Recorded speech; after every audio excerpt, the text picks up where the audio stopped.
Buenos días, hoy día vamos a hablar sobre la libertad, ¿no? Para ello vamos a tomar como referencia uno de los libros que me llama la atención, siempre me ha llamado la atención, el cual se llama, ¿no? Vamos, sobre la libertad, ¿no? El autor, como ven, ahí está, sobre la libertad. La libertad, ¿no? El autor es John Stuart Mill, ahí lo señalamos, John Stuart Mill. Bueno, acá lo vemos con una especie de gráfico, ¿no? A ver, vamos a inmiscuirnos en este pequeño libro, vamos a agrandarlo y vamos a leer el prólogo, ¿no? ¿De qué nos habla? A ver, básicamente, nuestro autor del día de hoy, John Stuart Mill, sobre la libertad, una pequeña introducción, luego de la libertad de pensamiento y de discusión también nos habla, de la individualidad como uno de los elementos del bienestar, de los límites de la autoridad de la sociedad sobre el individuo y las aplicaciones, ¿no? Ahora, no vamos a leer todo, vamos a leer extractos nada más, ¿no? Para dejarlos a que ustedes se, se, in- se involucren, ¿no? Se involucren, aparece ese mensaje, ¿no? A ver, ¿qué nos dice? Un libro profético, ¿no? En 1859 Mill dio la voz de alarma sobre los peligros que amenazaban a la libertad individual y que hoy son realidad. Solo desde nuestros días, pertrechados con la experiencia histórica de este medio siglo y con lo que se nos ha revelado sobre la estructura profunda de libros como La Rebelión de las Masas de Ortega, que es plenamente visible el alcance de las agudas intuiciones, de las graves premoniciones de Stuart Mill en este ensayo, ¿no? Habría que también profundizar en este libro, nunca lo he escuchado, para serles sinceros. A ver, vamos a revisarlo. Seguramente en la web lo tenemos, ¿no? Lo bonito de esta época, acá dice conservar los colores actuales y no volver a mostrar. Claro, porque no muestra este mensaje, ¿no? Sí, acá parece que hay varios. Acá hay uno.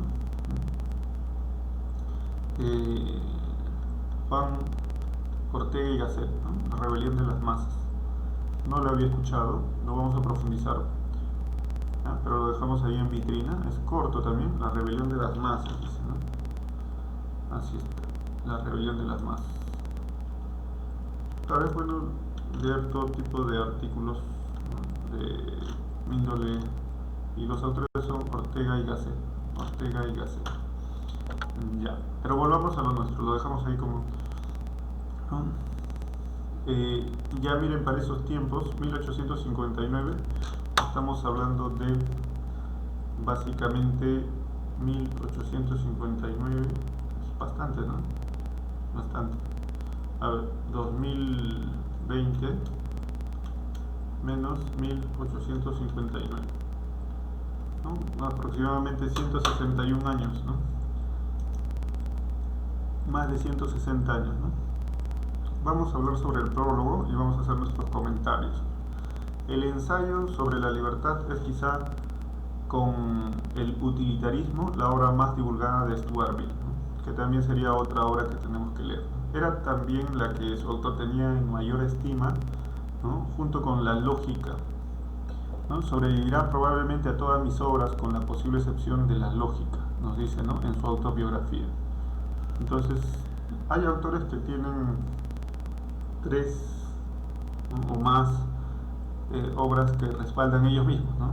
Es como en mi caso yo podría generar dos obras o una obra y esa sería como mi emblema, ¿no? Emblema para poder realizar muchas actividades, ¿no? Sería mi libro predilecto, ¿no? Bien que se trate de obras de muy diferente empeño y envergadura, aparte de los motivos sentimentales que individualmente actuaban en esta predilección, sobre todo el hecho de que su mujer muerta antes que el libro viese la luz hubiera colaborado activamente en su composición, ¿no? Es lo cierto que Obrita en sí misma posee títulos suficientes para ocupar un lugar destacado en la producción total de Stuart Mill, y no por su densidad y rigor sistémicos en el sentido escolar de la palabra, aspecto en el cual no admite parangón con las grandes obras doctrinales del autor de la lógica inductiva.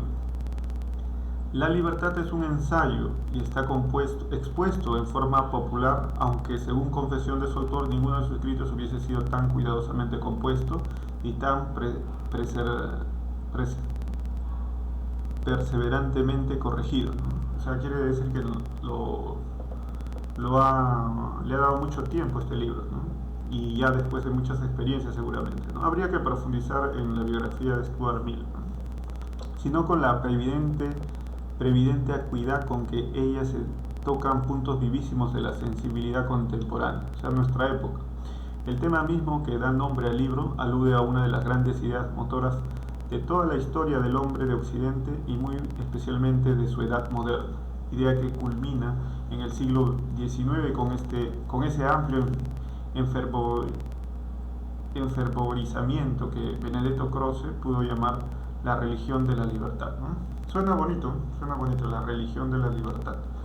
Claro, algunos hay religión católica, religión, o sea, adventista, religión mormona, religión de la libertad. Claro, esta quiere decir libertad sin más, es decir, muy poco, precisamente porque el vocablo significa demasiadas cosas. Mill en primera línea de su libro se adelanta a decirnos que no va a tratar de libre albedrío, es decir, de la libertad en sentido ético o metafísico, sino de la libertad social o civil, ¿no? Claro, justamente ahora vienen las elecciones en nuestro país y se va a ejercer un derecho de libertad de voto, libertad de pensamiento, ¿no? Libertad social y civil. Pero ¿hasta qué punto esa libertad es realmente una libertad, ¿no? Pero ni siquiera con esta primera restricción deja de ofrecer el término una multitud de significaciones, y ante todo las determinadas por la variación de las condiciones históricas, ¿no? Que hace que no se parezca en casi nada, por ejemplo, la libertad en el mundo antiguo, griego o romano. Claro, antes había esclavismo, ¿no? Entonces se vendían personas, se compraban personas, pero era parte de la sociedad de ese tiempo, ¿no?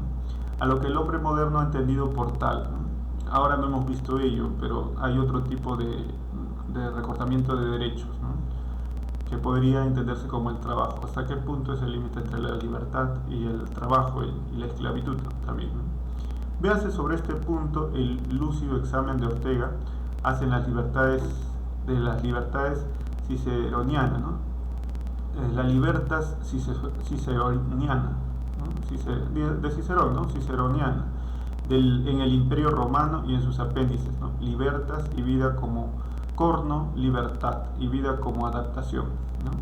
También tenemos que ver, véase del mismo Ortega desde otro punto de vista, el sentido de la franquia feudal, ¿no? Origen de la moderna idea literal en ideas de los castillos. Más ni aún limitándonos a la noción moderna de la libertad, cobra la expresión de la univocidad deseada, ¿no?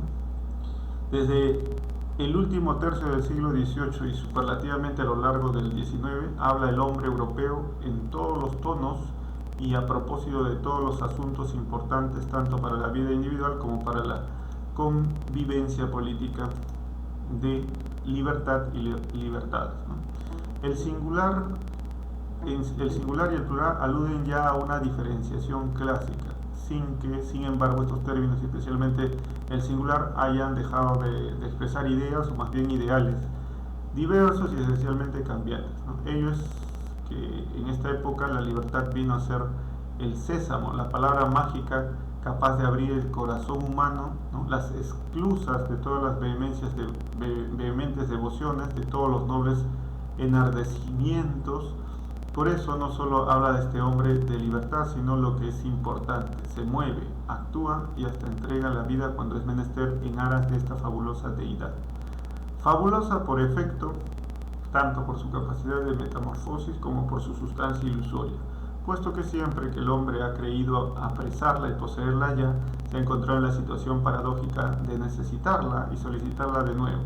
O sea, se habla de un ciclo de libertades. se ha encontrado en la situación paradójica de necesitarla y solicitarla, ¿no?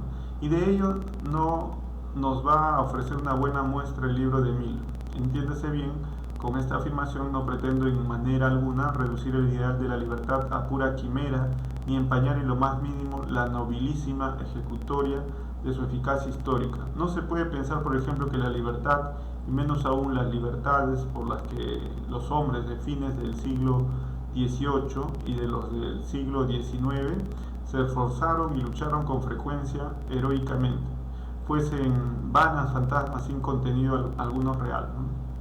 Claro, seguramente ha habido guerras, ha habido luchas de poder, ¿no?, en esos tiempos, en el siglo XVIII y el siglo XIX. Por el contrario, es un hecho que desde la Revolución Francesa y ya desde mucho antes en Inglaterra se conquistaran en forma de derechos niveles de emancipación que pasaron a incorporarse a las estructuras políticas del futuro, sin distinción apenas de sus formas de gobierno. Lo que quiero señalar es que incluso tales conquistas concretas y efectivas, al dejar de ser cálida aspiración individual y colectiva, para pasar a vías de hecho, es decir, a fría legislación administrativa por cualquier tipo de Estado, ¿no?, perdieron mucho del originario fervor con que fueron concebidas cuando no defraudaron completamente las bellas esperanzas cifradas en su consecución, reobrando contra el vivo impulso inspirado en la forma de la nueva opresión. Ya en efecto, la mera pretensión de hacer del Estado el depositario del sagrado tesoro de la libertad encierra una irremediable contradicción, por cuanto el Estado, si no el Leviatán, que el clarividente pésimo de Hobbes creyó descubrir, y si es por lo menos el órgano natural de la coacción y por tanto de la antilibertad, contra lo que se solía pensar inertemente hasta hace poco tiempo, continuando un estado de opinión del siglo pasado que hoy vemos como un explicable espejismo, ¿no? Solo por excepción y al amparo de una constelación de circunstancias históricas especialísimas, cuya repetición fue darse por imposible, ¿no?, ha podido existir alguna vez, y si es que en puridad ha existido un Estado genuinamente liberal. Ello ocurrió, por ejemplo, en la Inglaterra de la época victoriana, en la que el propio Stuart Mill alcanzó a vivir y en la que influyó con su pensamiento de teórico máximo del liberalismo. Pero esta misma doctrina suya brotaba en medio de la política más favorable, ¿no? Viene, por otro lado, a reforzar la tesis de carácter esfumadizo y precaria de la libertad, ya que su sentido no es otro, como veremos, que el de reclamar contra la nueva forma de usurpación en el Estado liberal, constitucional, democrático, representativo, intérprete y servidor de la opinión pública. Precisamente representa, o por lo menos hace posible, ¿no? ¿Cómo entender este aparente contrasentido? Y aquí viene la peculiar de la nueva perspectiva del nuevo sesgo que la idea de libertad ofrece en Stuart Mill, y que no coincide ya con la que el Estado liberal encarna, ¿no? Una vez más, el centro de gravitación de la libertad se ha desplazado. En las primeras páginas de su obra nos muestra Stuart Mill un esquema de esos desplazamientos en tres fases principales.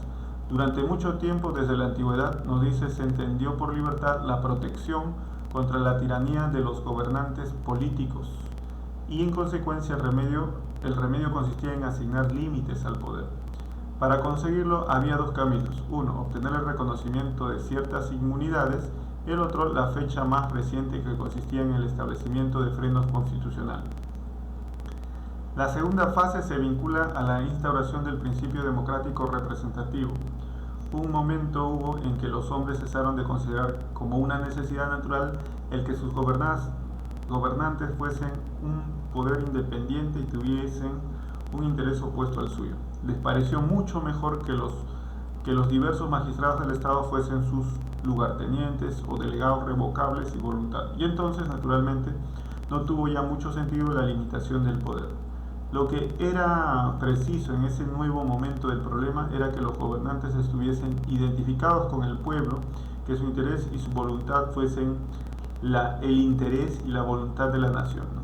De esta manera de pensar, o quizá más bien sentir, agrega Stuart Mill, era la nota dominante en el espíritu de la última generación del liberalismo europeo y aún predomina, según parece, entre los liberales del continente.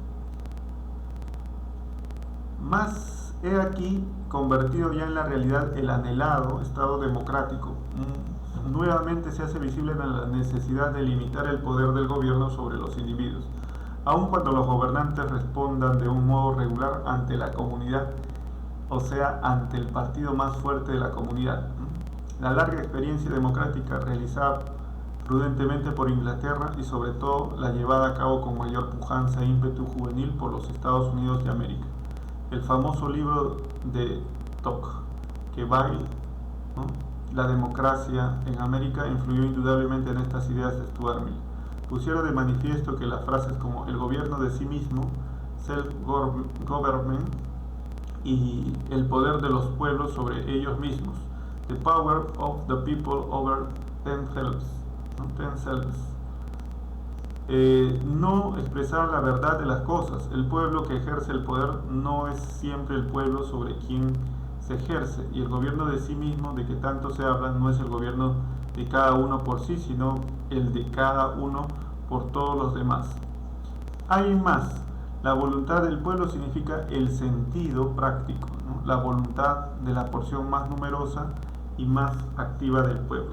La mayoría o de los que han conseguido hacerse pasar con tal mayoría. Por consiguiente, puede el pueblo tener el deseo de oprimir a una parte del mismo, ¿no? Es decir, que el principio de la libertad, al plasmarse en formas políticas concretas, evidenciaba llevar en su seno el germen de un nuevo modo de opresión. Stuart Mill, desde la ventajosa posición que le procura el pertenecer a la comunidad británica, esto es, al país de más larga experiencia en libertades políticas de todos los del planeta, advierte el peligro y da la voz de alarma. Hoy en la política especulativa se considera, ¿no?, la tiranía de la mayoría como uno de los males contra los que debe ponerse en guardia a la sociedad. No es él, ciertamente, ni lo pretendo tampoco, el primero en percibir la posibilidad de tal peligro. La misma frase suya que acaba de transcribir y otras que aparecen en su libro, aún más terminantes, prueba que era ya una idea frecuente por los pensadores políticos.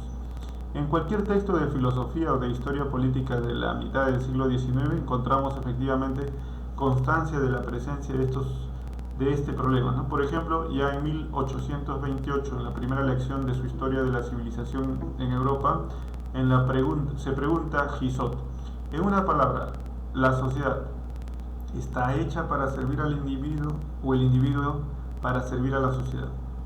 De la respuesta a esta pregunta depende inevitablemente la de saber si el destino del hombre es puramente social, si la sociedad agota y absorbe al hombre entero, etc. Otro ejemplo tomado igualmente al azar entre los libros que están al alcance de mi mano es de la filosofía del derecho, ¿no? En su filosofía del derecho, apareció en 1831. Escribía L'Herminier: la libertad social concierne a la vez al hombre y al ciudadano, y a la individualidad y a la asociación. Debe ser a la vez individual y general, no concentrarse ni en el egoísmo de las garantías particulares ni en el poder absoluto de la voluntad colectiva. Principio esencial que confirmarán las enseñanzas de la historia y las teorías de los filósofos. Sería fácil aducir mucho más con solo abrir otros volúmenes. Se trataba pues de una cuestión comúnmente tomada en consideración. No obstante, hasta entonces no pasaba de ser eso, un tópico de política especulativa, y ni siquiera en ese orden puramente teórico solía ser discutida a fondo. En Stuart Mill, en cambio, y esta es la novedad de su punto de vista, es mucho más que eso, es la consecuencia aguda, dolorosa casi, si bien aún no del todo clara, de un gran hecho histórico que está gestándose, que comienza a irrumpir ya y a hacerse ostensible en las áreas más propicias, es decir, en las más evolucionadas en su estructura político-social, como Inglaterra y Estados Unidos, ¿no?, del mundo occidental, y que estaba destinado a cambiar la faz de la conveniencia humana, a saber, la ruptura del equilibrio entre dos términos individuo-sociedad, ¿no? Polos activos de la vida histórica en grave detrimento del primero. Ya no se trata de teorizar con principios abstractos sobre hipotéticas situaciones, sino de abordar prácticamente una cuestión de hecho, una situación real de peligro, algo que se está produciendo ya. Lo que corre riesgo es una vez más la libertad e independencia del individuo, pero ahora en su forma más insidiosa y profunda que cuando se ventilan solamente libertades o derechos, ¿no? Políticos disputados al poder del Estado, porque no es ya propiamente el Estado, su entidad jurídica o su máquina administrativa, el enemigo principal, o si lo es el Estado, se entiende el democrático, lo es como intérprete de la opinión social, cuyos dictados obedece, ¿no? La sociedad puede ejercer una acción opresora sobre el individuo, valiéndose de los órganos coercitivos del poder político, pero además, y al margen de ellos, puede ejecutar y ejecuta sus propios decretos. Y si los dicta malos a propósitos de cosas en las que no deberían mezclarse, ejerce una tiranía social más formidable que cualquier opresión legal. En efecto, si esta tiranía no tiene a su servicio frenos tan fuertes como obras, ofrece un cambio menos medios de poder escapar a su acción, pues penetra mucho más a fondo en los detalles de la vida, llegando hasta encadenar el alma. Todo el libro de Mill es una voz de alerta frente a este nuevo y formidable poder que inicia su marcha ascendente, y frente a este peligro, la absorción del individuo por la sociedad, que se alza como henchida nube de tormenta sobre el horizonte del mundo civilizado. Mill intuye certeramente y hasta cree descubrir que ello una especie de ley histórica,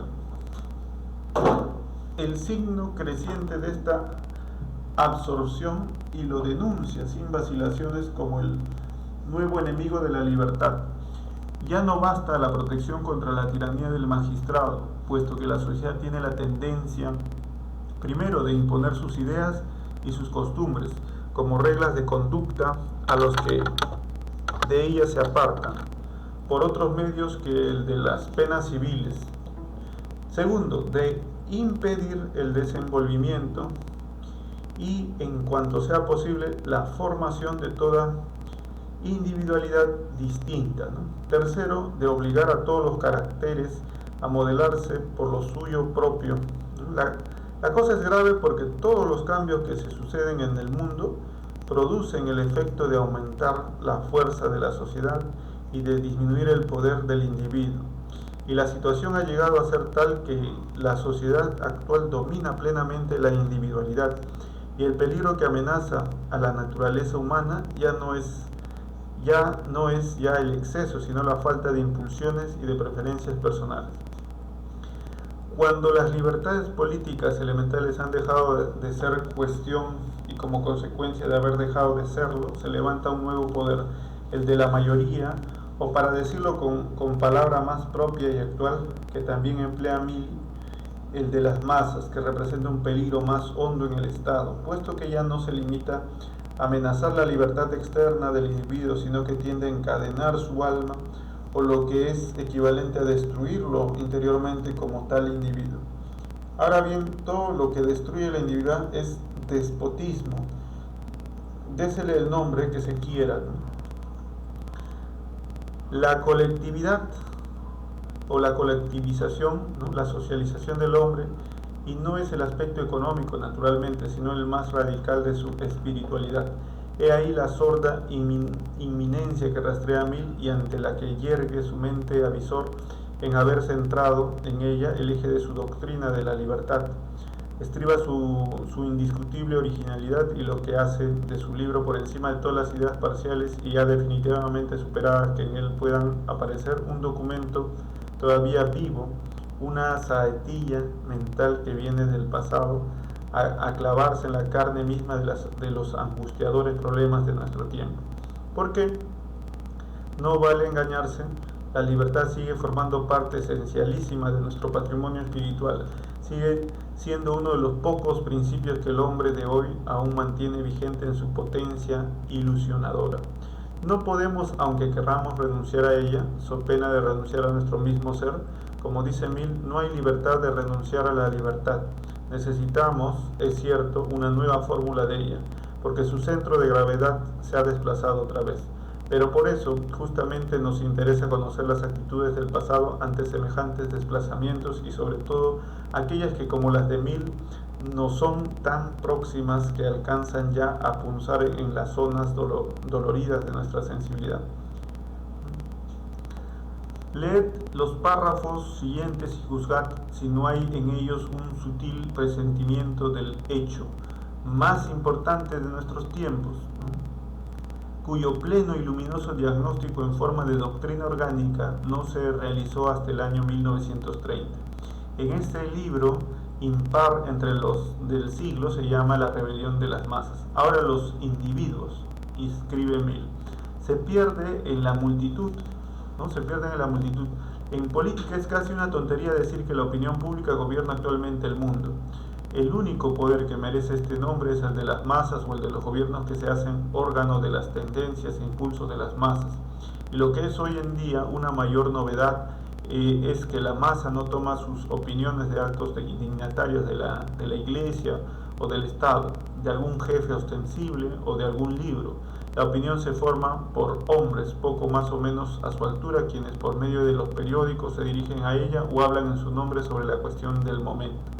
Hay un rasgo característico en la dirección actual de la opinión pública que consiste singularmente en hacerla intolerante con toda demostración que lleve el sello de la individualidad.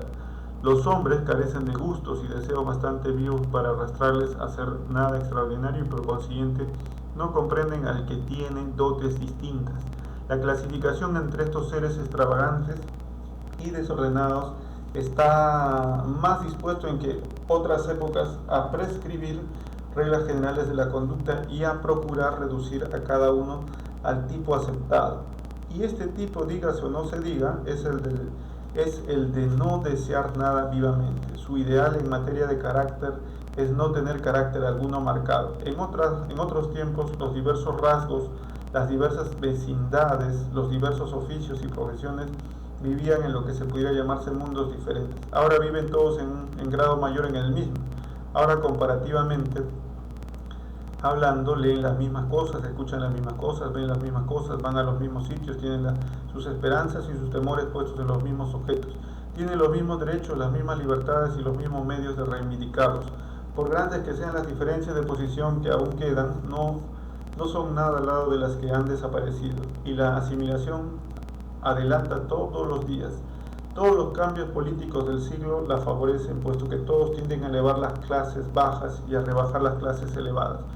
Toda extensión de la educación la favorece, porque la educación sujeta a los hombres a influenciar comunes y da acceso a toda la masa general de hechos y sentimientos universales. Todo progreso en los medios de comunicación la favorece, poniendo en contacto inmediato los habitantes de comarcas alejadas y manteniendo una serie rápida de cambios de residencia de una villa a otra. Todo crecimiento del comercio y de las manufacturas aumenta esta asimilación, extendiendo la fortuna y colocando los mayores objetos deseables al alcance de la generalidad, de donde resulta que el deseo de elevarse no pertenece ya exclusivamente a una clase, sino a todas, pero una influencia más poderosa aún que todas estas puede determinarse una semejante más general entre los hombres.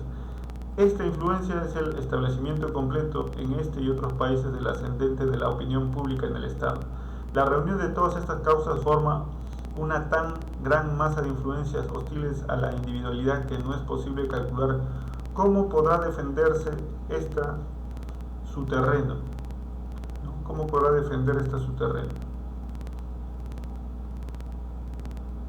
Se encontrará con una dificultad cada vez más creciente. Stuart Mill no preveía, por supuesto, las proporciones inundatorias que el fenómeno iba a adquirir en el siglo siguiente. No contaba tampoco con los nuevos factores de tipo políticos, técnicos, industriales o simplemente demográficos, para no hablar ya de la crisis acaecida en el estrato más hondo de las creencias que debían contribuir a transformar sustancialmente su fisonomía y su virulencia en este siglo nuestro. Pero, con todo, en lo esencial, Su intuición y su pronóstico no pueden ser más penetrantes. Es verdad que su voz monitoría suena en nuestros oídos, habituados al estruendoso restallar de los acontecimientos históricos de nuestra centuria, con una placidez casi paradisiaca, pero hay en otra, cuando toca este tema, un leve temor, casi imperceptible estremecimiento y en medio de la llaneza de su estilo, una como involuntaria solemnidad que denuncia la subterránea conmoción propia de las graves premoniciones. Y es esa inmutación la que encuentra en nosotros inmediatamente un eco simpático. Desde el primer párrafo del libro acusamos el impacto de esta resonancia, aún a trueque de ser prolijo en las citas.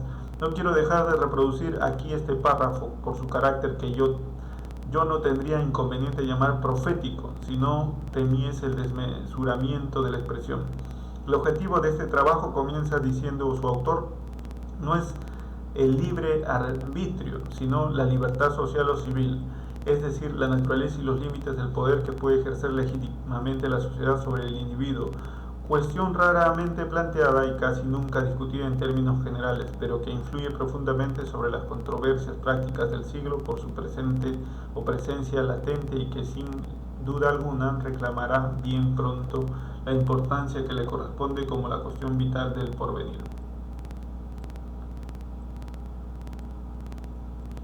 Stuart Mill cree que el problema tiene todavía solución por encontrarse en su fase inicial. Solamente al principio puede combatirse con éxito contra la usurpación.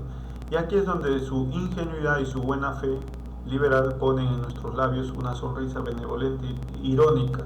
La solución en efecto es de una seductora simplicidad. Consiste en establecer una perfecta demarcación entre las respectivas esferas e intereses del individuo y de la sociedad. Y la clase de esa demarcación en casi toda su generalidad podría resumirse así. La libertad de pensamiento y de acción en el individuo no debe tener otro límite que el perjuicio de los demás. Ahí comienza justamente la esfera de interés de la sociedad. En torno de este principio abre discusión Stuart Mill y despliega toda una extensa y sabrosa casuística, lo que da a su libro, como él pretende, un aire menos puramente especulativo que práctico y diríamos documental. Sin embargo, bajo esta apariencia de ágil comentario de actualidad, o entreverá con él urde sus hilos conceptuales la sólida doctrina que resulta ser la más depurada forma de liberalismo conocida hasta el día, de una pureza tal que no puede por lo menos resultar en varios sentidos utópica.